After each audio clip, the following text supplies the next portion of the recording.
NHAIના કોન્ટ્રાક્ટરે કરી કરોડોની માટી ચોરી, ખાણ ખનીજ વિભાગે ફટકાર્યું 1.38 કરોડનો દંડ। સૂત્રાપાડાના બરુલા ગામના સરકારી તળાવમાંથી કરી હતી માટી ચોરી।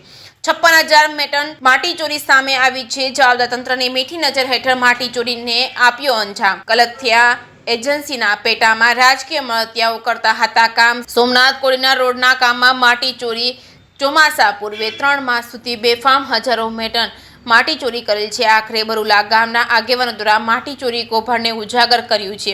જે કેસની ગુજરાતી સાથે મહેશ વાજા, સોમનાથ। ટૂંકમાં હકીકત એવી છે કે સૂત્રાપાડા તાલુકાના બરુલા ગામે પંચાયત વિભાગ હસ્તકનું તળાવ છે, જેમાંથી સાદી માટી ખનીજ ચોરી બાબતે પંચાયત વિભાગના કાર્યપાલક ઇજનેર દ્વારા અત્રેની કચેરીએ લેખિતમાં જાણ કરી અને 56,000 મેટ્રિક ટનની કલથિયા એન્જિનિયરિંગ કંપની દ્વારા ચોરી કરવામાં આવેલ તે બાબતની જાણ કરતા અત્રેના વિભાગ દ્વારા નિયમ અનુસાર કાર્યવાહી કરવામાં આવેલ છે। તેમાં કલથિયા એન્જિનિયરિંગને 2 વાર સુનાવણીની તક આપવામાં આવેલ છે, જેમાં આખરી તકમાં કલથિયા એન્જિનિયરિંગ દ્વારા હાજર ન રહેતા એને 1 કરોડ ને 31 લાખ અંદાજે કિંમતની દંડકીય રકમની વસૂલાતનો હુકમ કરવામાં આવેલ છે અત્યારે। અને જો આ દંડકીય રકમ 30 દિવસમાં ભરપાઈ ન કરે અને આમાં અપીલ કે દાખલ ન થાય તો આગળથી નિયમ અનુસાર વસૂલાતની કાર્યવાહી રેવન્યુ રાહે અથવા FIR કે કોર્ટ કેસ જેવી કાર્યવાહી આગળ હાથ ધરવામાં આવશે।